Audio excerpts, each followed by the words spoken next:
Hello everyone. One day subjects में बात कर रहे थे हम लोग इंट्रोडक्शन टू स्मार्ट ग्रिड्स के बारे में। तो ये फर्दर आगे बढ़ने से पहले मैं आपको हाईली रिकमेंड करूँगी कि आप जो हमारा प्रीवियस यूनिट 2 का जो प्रीवियस लेक्चर है पहला, जिसमें हमने डिस्कस किया था स्मार्ट मीटर्स के बारे में, डिफरेंस बिटवीन स्मार्ट मीटर और कन्वेंशनल मीटर के बारे में, और रियल टाइम प्राइसिंग के बारे में, इसके बारे में डिस्कस किया था। इसको देख लीजिएगा क्योंकि बहुत सी चीज़ें उसी से कनेक्टेड है।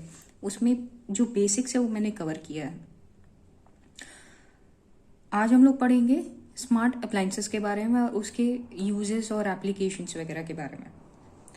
तो क्लास स्टार्ट करने से पहले मैं ये बता दूं कि मैं एक वर्किंग प्रोफेशनल हूँ, तो उसकी वजह से बहुत रेगुलर वीडियो मेरी अपलोड नहीं हो पाती है। मैंने ये चैनल स्टार्ट किया था विद द व्यू कि स्टूडेंट्स को फैसिलिटेट हो सके। तो जैसा कि मैं कमेंट सेक्शन में देख रही हूँ कि रिस्पॉन्स आ रहा है कि आप लोग इंटरेस्टेड हैं, तो मैं और वीडियोस बनाती हूँ। मैं कोशिश करूँगी कि जल्दी पड़ जाए, क्योंकि अगर आप लोग इंटरेस्टेड होंगे तभी मैं थोड़ा एफर्ट करूँ, बिना इंटरेस्ट के होता नहीं है। तो आप लोग का जो कमेंट सेक्शन में है, मुझे दिख रहा है कि आप लोग को वीडियोज़ चाहिए, तो ठीक है, मैं कोशिश करूँगी कि मैं जल्दी वीडियोज़ अपलोड कर सकूँ। ओके देन, क्लास स्टार्ट करते हैं। सो क्वेश्चन है, explain smart appliances, give its principle and what are its types. तो पहले देखते हैं, हमने पढ़ा था प्रीवियस क्लास में स्मार्ट मीटर्स क्या हैं। अब हम लोग पढ़ेंगे कि स्मार्ट अप्लायंसेस क्या हैं। तो smart appliances are electronic devices in the household environment which are applicable to smart grid services like demand response activities, remote monitoring, scheduling, energy consumption, adaptation, program, etc. Smart appliances आज की date में हम लोग देख रहे होंगे, हम सब लोग अवेयर हैं कि एक अगर मान लीजिए हमारे घर में एसी लगा है, तो उसको भी हम स्मार्ट चाहते हैं। स्मार्ट में क्या है, हमारे डिवाइसेस ऐसे बन चुके हैं कि हम अपने ऑफिस से ही अपने घर के एसी को ऑन या ऑफ कर सकते हैं। अगर हम कहीं ट्रैवल कर रहे हों और घर का एसी ऑन रह गया हो, तो हमको वापस नहीं आना पड़ेगा उसको ऑफ करने के लिए। हम अपने मोबाइल ऐप से या किसी ऐसे सेंसिंग डिवाइस से उसको ऑपरेट कर सकते हैं। एसी या कोई भी फैन या कोई हमारा लाइट हो, अगर हम अपने बेड पे बैठे हों और हमें उठने का मन ना हो स्विच ऑफ करने के लिए, तो वो भी हम मोबाइल ऐप से कर सकते हैं। आज के डेट में ऐसी लाइट्स, ऐसे अप्लायंसेस आ गए हैं, तो उन्हीं को नाम दिया जाता है स्मार्ट अप्लायंसेस। वो जो हमारे बिना इंटरवेंशन के, बिना फिजिकल इंटरवेंशन वहाँ पर मौजूद हुए भी हम उनको ऑपरेट कर सकते हैं। तो अगर ऐसे स्मार्ट अप्लायंसेस रहेंगे तो वो हमारे इलेक्ट्रिसिटी के लिए भी बहुत फ़ायदेमंद होंगे। कैसे कि मान लीजिए, जैसे अभी मैंने एग्जांपल दिया कि एसी हम ऑन करके छोड़ दिए, भूल गए और हम घर से बाहर चले गए, तो और दूर चले गए, तो अगर कन्वेंशनल एसी है, जनरल एसी जो पुराने मॉडल का स्मार्ट नहीं है, तो उसको वो तो चलता रहेगा, हमारा बिजली कंज्यूम होता रहेगा और हम उसको ऑफ नहीं कर पाएंगे।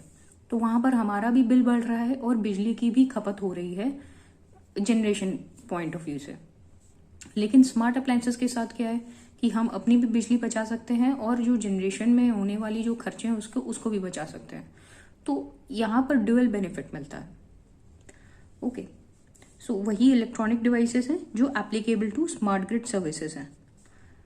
Now the interactive communication to the smart grid services is provided via various protocols like Bluetooth, NFC, Wi-Fi, 4G, etc. वही चीज़ है कि हम इसको ब्लूटूथ के थ्रू या वाईफाई के थ्रू या 4G कनेक्टिविटी, इन सब के थ्रू उसको ऑपरेट करा सकते हैं।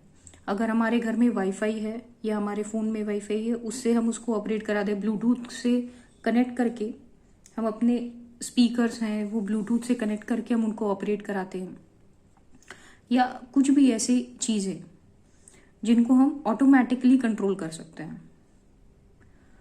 थर्ड है, it provides the minimum influence on the consumers comfort and daily routines and can create a win win situation for both sides. Consumer gains and incentives and utility gets the grid balancing capacity. तो ये क्या है, minimum influence on the consumers comfort. Consumer यानी कि हम लोग, और हमारे आराम में, हमारे मिनिमम इन्फ्लुएंस, मतलब कि वो किसी भी तरह की डिस्टर्बेंस नहीं क्रिएट करते हैं हमारे आराम में। अभी जैसे बताया कि अगर हमारी कोई चीज हम लोग नहीं ऑपरेट कर पा रहे हैं किन्हीं भी वजह से कन्वेंशनल चीज में, स्मार्ट ग्रिड में हम उसको, स्मार्ट सिस्टम में, अप्लायंसेस में उसको ऑपरेट कर सकते हैं। तो क्या है कि हमको तो कंफर्ट दे रहा है वो, और डेली रूटीन्स में, और जो ग्रिड सिस्टम से है ग्रिड को भी कंफर्ट दे रहा है इन द सेंस कि स्मार्ट है। ये भी वो सेंस कर सकते हैं कि अगर रूम में कोई प्रेजेंट है या नहीं है। अगर प्रोलॉन्ग पीरियड ऑफ टाइम तक अगर कोई रूम में प्रेजेंट नहीं है, या फिर हम डॉर्मेट्री देखते हैं, हमारा जो क्लोजेट है, क्लोजेट में क्या होता है कि वार्डरोब, एक वार्डरोब रूम रहता है जहाँ पर सारे कपड़े रहते हैं हमारे, या कोई भी ड्रेसिंग रूम। जब हम एंटर करते हैं तो उसमें अपने आप लाइट्स ऑन हो जाती हैं, और जब हम उस कमरे से बाहर निकलते हैं तो उसकी लाइट्स ऑटोमेटिकली ऑफ हो जाती हैं। हमें बार बार ऑन या ऑफ करने की जरूरत नहीं पड़ती। तो यहाँ पर क्या है कि वो चीजें ऑटोमेटिकली ऑपरेट हो रही हैं। ऐसा भी नहीं है कि अंधेरे में काम हो रहा है, ऐसा भी नहीं है कि हम जब निकल जा रहे हैं और लाइट खुला छोड़ करके जा रहे हैं। तो यहाँ पर हमारा ग्रिड साइड पे भी उसको फायदे दे रहा है, क्योंकि हमारा कंजम्पशन, अननेसेसरी कंजम्पशन नहीं हो रहा है, और हमारे साइड पे भी फायदा दे रहा है कि हमारे अननेसेसरी बिल्स नहीं आ रहे हैं। तो इसीलिए कहा गया कि win win situation for both sides, दोनों ही तरफ के लिए वो एक बेहतर चीज है। नेक्स्ट है प्रिंसिपल्स। तो किन प्रिंसिपल पे काम करता है? दो प्रिंसिपल हैं। पहला है modification of the starting time of the appliance cycle. Starting time, अब ये हो सकता है कि हम उसके स्टार्टिंग टाइम को मॉडिफाई कर सके कि कब वो स्टार्ट होगा। मान लीजिए जैसे टाइमर सिस्टम हो गया, हमने एक टाइमर सिस्टम की उसका स्टार्ट टाइम और फिनिश टाइम लगा दिया, तो जितने देर में वो ऑपरेट होगा। ऐसा हो गया जैसे हमारा ओवन हो गया, वॉशिंग मशीन हो गया, उसमें एक टाइमर लगा देते हैं हम कि उतने देर में, तो starting time of the appliance cycle कि कितना देर वो चलेगा। अगर हमने 1 घंटे का टाइमर लगाया वॉशिंग मशीन में तो वो 1 घंटे चल करके रुक जाएगा। सेकेंड है interruption of regular appliance operation. In this principle a normal operation is interrupted for a limited period of time which still consumes the consumer effort. Example, room temperature does not fall below 20 degrees Celsius for more than 4 hours. Interruption of regular appliance operation. For example AC का ही example लेते हैं कि हम रात में सो रहे हैं और हमने ये चीज सेट कर दिया कि उसमें 20 डिग्री सेल्सियस से नीचे टेम्परेचर नहीं जाएगा। तो अब AC में अगर हमने ये चीज सेट कर दी है कि 4 घंटे तक, एक टाइमर भी सेट किया कि 4 घंटे तक, यहाँ पर टाइम भी सेट कर रहे हैं और हम अपना टेम्परेचर भी सेट कर रहे हैं। टाइम और टेम्परेचर दोनों सेट कर दिया है कि इससे नीचे वो 4 घंटे तक 20 डिग्री सेल्सियस से नीचे नहीं जाएगा। तो वो क्या है कि अप्लायंस के कितना देर ऑपरेट करेगा रेगुलर ऑपरेशन में, उसमें कोई इंटरप्शन ना आए, ये चीज फिक्स कर दी हमने कि उतना देर उसको इस डिग्री सेल्सियस पे ऑपरेट करना है। तो यहाँ पर हमारा क्या है, स्मार्ट अप्लायंसेस इसमें भी मदद करता है। जनरल AC या जनरल चीजों की बात करें तो वो हमारा टेम्परेचर एक, अगर हम मिनिमम ना सेट करें तो वो टेम्परेचर उससे ज्यादा गिर सकता है या फिर एक प्रोलॉन्ग पीरियड ऑफ टाइम तक चल सकता है जिसमें टाइमर सिस्टम ना हो। बट इसके साथ क्या है कि जो ऑपरेशन है उसको हम बिना इंटरप्शन के चला सकते हैं with these facilities. Okay, next आता है टाइप्स। तो टाइप्स क्या है ऑपरेशन के? तो 3 टाइप्स हैं। पहला है फुल्ली ऑटोमेटिक। फुल्ली ऑटोमेटिक में क्या है कि उसके ऑपरेशन पे कोई इन्फ्लुएंस नहीं है। It is suitable for refrigerators and freezers. मतलब कि जो हमारा अप्लायंस है उसमें हम कंज्यूमर एंड से कोई भी इंटरप्शन नहीं कर सकते। जैसे रेफ्रिजरेटर, हमारे फ्रिज हुए या फ्रीजर हुए जो उसमें इनबिल्ट होते हैं, तो वो 24/7 चलते हैं। उसके ऑपरेशन में हम इंटरप्शन नहीं कर सकते, वो ऑटोमेटिक है। फ्रीजर क्या है, जब वो फ्रीज होता है, जब वो एक्स्ट्रा फ्रीज हो जाता है तो वो अपने आप डिफ्रॉस्ट हो जाता है। आज की डेट में हमारे जो फ्रिजेस हैं वो ऑटो डिफ्रॉस्ट फीचर से आते हैं। और जो फ्रिजेस में एक वो भी सेट रहता है टेम्परेचर कि बहुत तेज टेम्परेचर ना हो, और ऑटोमेटिक फ्रिजेस भी आ गए हैं। In the sense smart fridge जिनको कहते हैं कि वो टेम्परेचर के अकॉर्डिंग वो अपने टेम्परेचर सेट करते हैं, बाहरी टेम्परेचर के अकॉर्डिंग अपना टेम्परेचर सेट करते हैं, जिससे फ्रिज में रखी हुई चीजें ना खराब हो जाएं। बहुत ज्यादा टेम्परेचर भी चीजों को खराब कर देती है, सॉरी बहुत कम टेम्परेचर भी। Then second is set and forget. Set and forget, for example your washing machine. जैसे आपने एक चीज उसमें डाल दी और छोड़ दिया, इतना टाइमर तक वो चलेगा और फिर वो रुक जाएगा। Suitable for washing devices, when the consumer defines the daily operation interval when the process needs to be finished and leave the smart appliances control to do the job। हमने छोड़ दिया एक वॉशिंग मशीन में 1 घंटे का timer लगाया और उसको छोड़ दिया, 1 घंटे बाद वो कपड़ा धुलेगा और रुक जाएगा। सो सेट किया और भूल गए, 1 घंटे बाद जाके देखेंगे तो हमारे कपड़े हमको धुले हुए मिल जाएंगे। Then next is case by case decision. Case by case decision, इसमें एक एग्जाम्पल आता है हमारा अवन। अवन का एग्जाम्पल, अब ये नहीं है कि इसमें हम टाइमर लगा हुआ भूल जाए, टाइमर रहता है लेकिन केस बाय केस है। हर डिश का अपना रिक्वायरमेंट है, तो हर एक उसके हिसाब से हमको उसमें टाइमर सेट करना है।